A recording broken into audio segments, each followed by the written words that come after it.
दोस्तों आज की इस वीडियो में हम इस प्रकार के गुणनखंडों को हल करना सीखेंगे। सो देखिए मैंने यहाँ पे दो क्वेश्चन लिए हैं, एक ये और एक ये। सो देखिए ये दूसरा वाला क्वेश्चन बहुत इंपॉर्टेंट है क्योंकि आपको इसमें कुछ अलग सीखने को मिलेगा। ठीक है, और देखिए ये जो गुणनखंड हैं जो पहले वाले वीडियो हैं उनसे थोड़े से अलग प्रकार के हैं। तो हमने ये टाइप 4 में लिया है इसको। ठीक है, और टाइप 1, 2, 3 का हम वीडियो पहले बना चुके हैं। सो अगर आपने वो वीडियो नहीं देखे तो आप प्लेलिस्ट में से वो वीडियो देख सकते हैं या इसके आई बटन पे हम उसका लिंक दे देंगे। ठीक है, सो देखिए ये क्या है, 3x² माइनस 10x प्लस 8 इसके गुणनखंड करने हैं। तो देखिए आपको गुणनखंड का रूल तो पता ही होगा कि सबसे पहले क्या करते हैं कि x² के आगे जो नंबर रहेगा, जो अंक रहेगा, उसका गुणा आपको पीछे वाले अंक से कर लेना। यानी 3 की गुणा किससे करेंगे आप? 8 से। तो 3 8 24 कितना आ जाएगा आपके पास में? ये 24 आ जाएगा। अब देखिए आपको क्या करना है, इस 24 को ऐसी दो संख्याओं में तोड़ना है कि उनका गुणा करने पर ये 24 आना चाहिए और उन संख्याओं को जोड़ने पर ये बीच वाला 10 ये बनना चाहिए। ठीक है, आप एक चीज ध्यान रखें कि जब यहाँ प्लस रहेगा तो उन अंकों को जोड़ने पर ये 10 आना चाहिए, अगर यहाँ माइनस रहेगा तो घटाने पर आना चाहिए। अब देखिए आप ये सोच रहे होंगे इसके आगे तो माइनस है, तो आप इस माइनस को थोड़ी देर के लिए भूल जाइए। जब हम पूरा सवाल करेंगे तो आप समझ जाएंगे कि ये कैसे हुआ। अब देखिए आप संख्या खोजिए।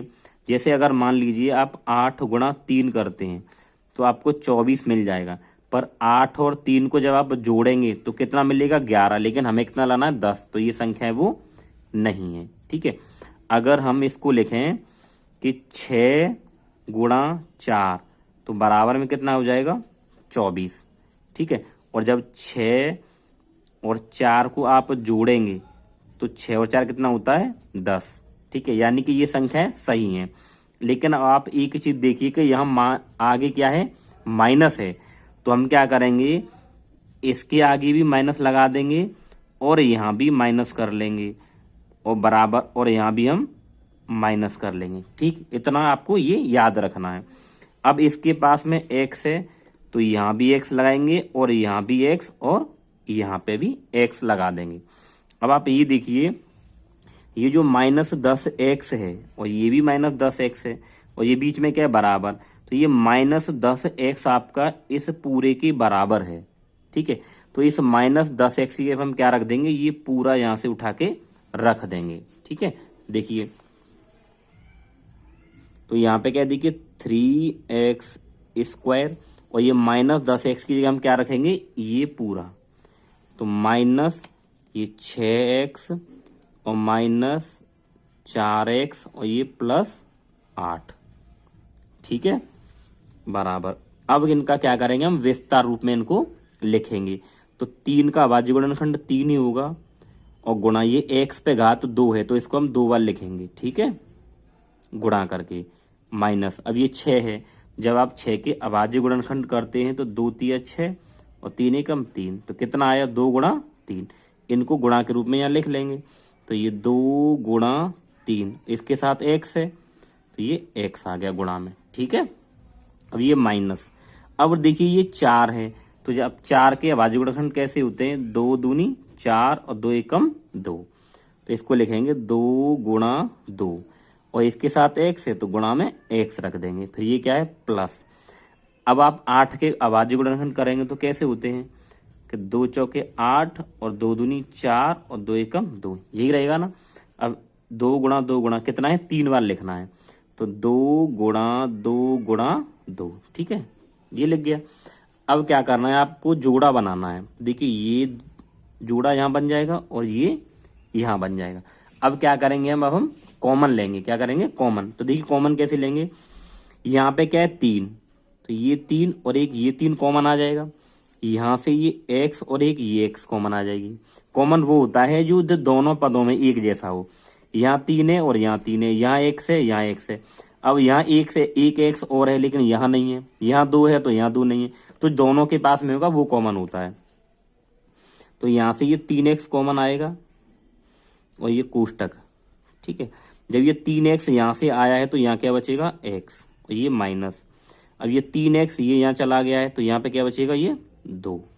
ठीक है, ऐसे ही यहाँ कॉमन देखेंगे, यहाँ देखिए यहाँ 2 कॉमन, ये एक, ये 2 कॉमन, और एक यहाँ 2 और एक ये 2 कॉमन, ये क्या है माइनस, और ये कोष्टक लगाएंगे। ठीक है, अब देखिए ये 2 यहाँ से कॉमन आएगा तो ये 2 दूनी 4 हो जाएगा यहाँ से, तो यहाँ से ये दोनों 2 कॉमन आए हैं तो ये क्या बचेगा, ये वाला 2। देखिए यहाँ से ये 4 कॉमन आया तो यहाँ पे क्या बचेगा, x बचेगा, और जब यहाँ से ये 2 और ये 2, 2 दूनी 4 होके यहाँ चले गए तो यहाँ पे क्या ये 2 बच रहा है, यहाँ ये 2 लिख देंगे।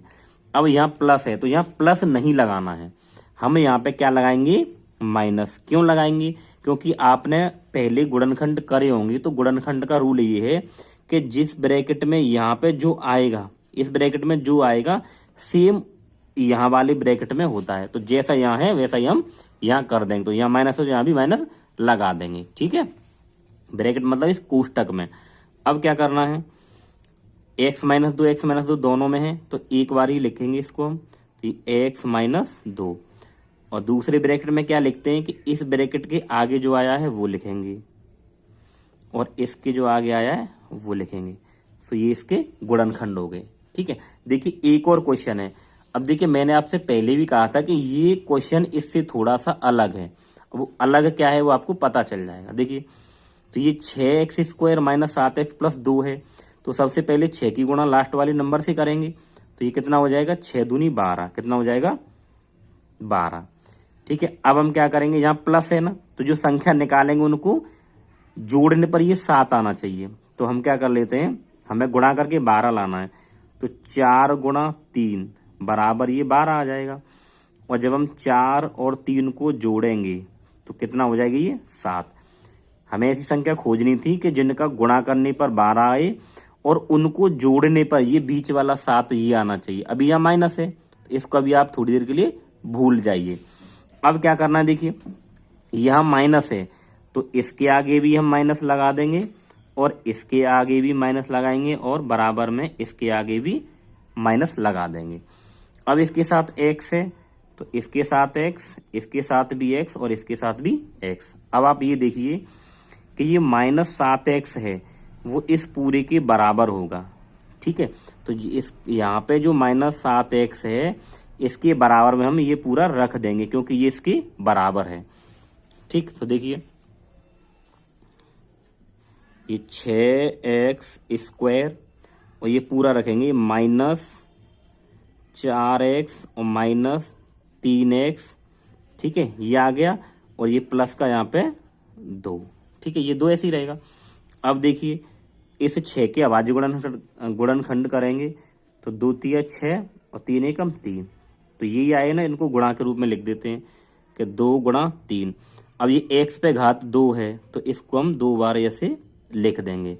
फिर क्या है माइनस, ये कितना है 4x, तो ये 4 को गुणनखंड अभाज्य गुणनखंड में तोड़ेंगे तो 2 दूनी 4 और 2 एकम 2, तो ये आए ना, तो इसको हम लिख देंगे 2 गुणा 2 और ये गुणा में कितना है x, फिर ये माइनस। अब देखिए 3 की अभाज्य गुणनखंड तो 3 ही रहेगा और गुणा में क्या आएगा x। ठीक है, फिर ये प्लस का 2। ठीक है, अब देखिए अब ये जोड़ा बनाएंगे तो ये जोड़ा बन गया और एक ये जोड़ा बन गया। ठीक है, अब देखिए कॉमन क्या आएगा, यहाँ से ये 2 कॉमन और यहाँ से 2 कॉमन, यहाँ से ये x, एक x कॉमन और यहाँ से एक x, तो ये 2 और ये x कॉमन है तो यहाँ पे क्या कॉमन आ जाएगा 2x। ठीक है, अब यहाँ का बचा 3 और ये x, तो इसको हम लिखेंगे 3x और ये माइनस। ठीक है, अब ये 2x कॉमन आ गया तो ये 2 बचा तो यहाँ पे ये 2 आ जाएगा। ठीक है, अब आप एक चीज देखिए यहाँ पे कि यहाँ पे कोई भी नंबर कॉमन नहीं है क्योंकि यहाँ 3 है, यहाँ 3 नहीं है, यहाँ x है, यहाँ x नहीं है। तो जब कुछ कॉमन ना आए, जब कुछ भी कॉमन नहीं आता है तो हम क्या ले लेंगे, एक कॉमन लेते हैं। अब यहाँ माइनस है तो आगे माइनस लेंगे। ठीक है, आप ये चीज याद रखेंगे। अब यहाँ पे क्या आया देखिए 3x और यहाँ पे क्या है 2, लेकिन आपने गुणनखंड का रूल पढ़ा है कि पहले ब्रैकेट में जो आएगा सेम इसमें आता है, तो यहाँ माइनस है तो यहाँ भी माइनस लगाएंगे, प्लस नहीं लगाएंगे। ठीक है, अब क्या करेंगे, देखिए ये दोनों ब्रैकेट सेम है तो यहाँ से हम 3x माइनस 2 लिखेंगे और दूसरे ब्रैकेट में ये आएगा 2x और ये माइनस 1। ठीक है, तो दोस्तों इस प्रकार से हम ऐसे गुणनखंडों को कर सकते हैं।